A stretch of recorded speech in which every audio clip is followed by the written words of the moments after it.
Assalamualaikum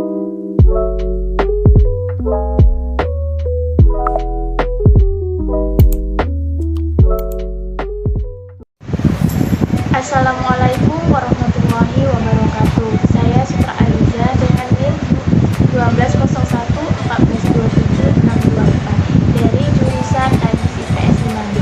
Di sini saya akan menjawab pertanyaan ujian tengah semester mata kuliah Sejarah Indonesia dengan dosen pengampu Bapak Nurdiansa MPD. Untuk soal yang pertama, coba saudara jelaskan dan uraikan bagaimana peran ulama dalam kerajaan-kerajaan Islam yang ada di Nusantara saat itu.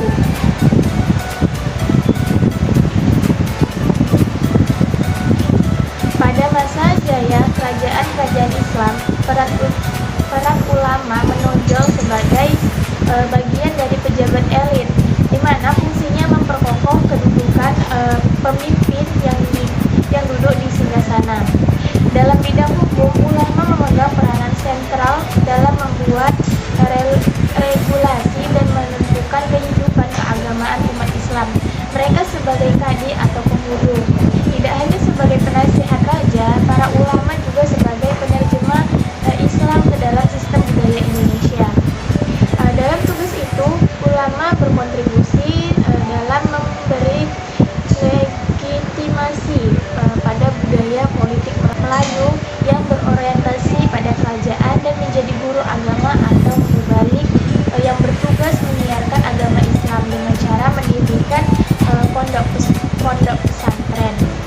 Soal yang kedua yaitu coba saudara uraikan secara lengkap bagaimana perlawanan bangsa Indonesia melawan kolonialisme. Nah, seperti yang kita ketahui bahwa perlawanan bangsa Indonesia ini terhadap kolonialisme ini tidak jauh dari perlawanan mereka terhadap VOC, di mana VOC merupakan perusahaan dagang milik Belanda yang bertujuan untuk menguasai Nusantara. Adapun beberapa perlawanan yang puncak perlawanannya dilakukan oleh rakyat Indonesia dan berlangsung pada abad ke-19 sampai dengan abad ke-20, di mana hampir seluruh daerah di Indonesia menentang pemerintah Hindia Belanda. Adanya perlawanan yang dilakukan ini membuat Belanda mengalami krisis keuangan, dikarenakan diperlukan uang yang sangat banyak untuk biaya peperangan. Adapun perlawanan yang dilakukan rakyat Indonesia terhadap pemerintahan kolonialisme diantaranya yang pertama perlawanan rakyat Maluku yang dipimpin oleh Patimura pada tahun 1817, dan yang kedua perlawanan rakyat dari Tanah Minang yang dipimpin oleh Imam Bonjol pada tahun 1822 sampai 1837. Dan yang ketiga, perlawanan rakyat Jawa yang dipimpin oleh Pangeran Diponegoro pada tahun 1825 sampai 1830. Yang keempat, perlawanan rakyat Bali yang dipimpin oleh I Gusti Ketut Jilatik pada tahun 1850. Dan yang kelima, perlawanan rakyat Kalimantan yang dipimpin oleh Pangeran Antasari pada tahun 1860. Dan yang keenam, perlawanan rakyat Aceh yang dipimpin oleh Tengku Umar dan Cut Nyak Dien pada tahun 1873 sampai 1904. Yang terakhir yaitu yang ketujuh, perlawanan rakyat Tapanuli yang dipimpin oleh Raja Sisingamangaraja 12 pada tahun 1900. Nah, soal yang ketiga, jelaskan bagaimana pentingnya sejarah masa kolonial sebagai sarana untuk memahami sejarah Indonesia dengan mengemukakan bukti sejarah penalaran. Sejarah pada masa kolonial ini sangat penting dipahami karena pada masa kolonial ini yang dilakukan oleh penjajahan Jepang, yang mana penjajahannya dilakukan dengan pedang, tombak, tombak dan panah sebelum senapang api ditemukan. Namun pada masa kolonial Eropa menggunakan agama dan senjata bedil Dari sini kita bisa memahami sejarah dengan bukti peninggalan para penjajah kolonial. Selain itu, juga bisa digunakan sebagai sumber belajar untuk mengenal Indonesia secara dari masa ke masa. Adapun beberapa bukti peninggalannya yang dapat membantu kita memahami sejarah Indonesia. Di antaranya seperti candi-candi, kerajaan-kerajaan, benteng, dan lain-lain, serta peninggalan sejarah yang ada di museum. Yang keempat yaitu coba saudara jelaskan bagaimana pengaruh lahirnya golongan elit dalam pergerakan Indonesia, serta bagaimana komitmen kita sebagai generasi penerus dalam memahami masa-masa pergerakan tersebut dalam konteks kekinian.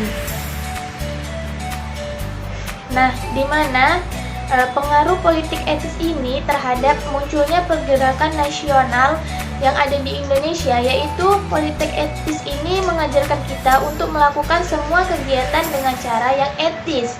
Misalnya seperti menghindari perang dengan cara diplomasi, dan untuk meraih kemerdekaan sekalipun diperlukan diplomasi yang baik.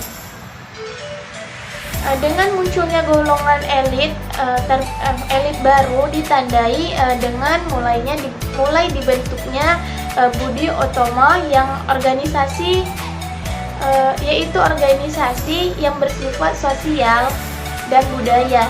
Budi Utomo dibentuk pada tahun 1908 oleh Wahidin Wirohusodo. Mereka memfokuskan perhatian pada kesadaran identitas bangsa, nasionalisme, dan persatuan beragam suku yang ada di Indonesia. Untuk komitmen kita sebagai generasi muda di era sekarang, yaitu dengan menorehkan prestasi untuk mengharumkan nama negeri, membangun pemerintahan, membangun negeri dengan menjadi relawan dalam segala bidang, serta tidak melupakan sejarah pada masa pergerakan tersebut. Untuk soal yang terakhir yaitu uraikanlah proses pergerakan nasionalisme di Indonesia pada abad ke-20 sampai masa politik etis di Indonesia. Pada awal abad ke-20 menjadi periode penting bagi bangsa Indonesia, di mana Indonesia mengalami sebuah fase yang disebut kebangkitan nasional.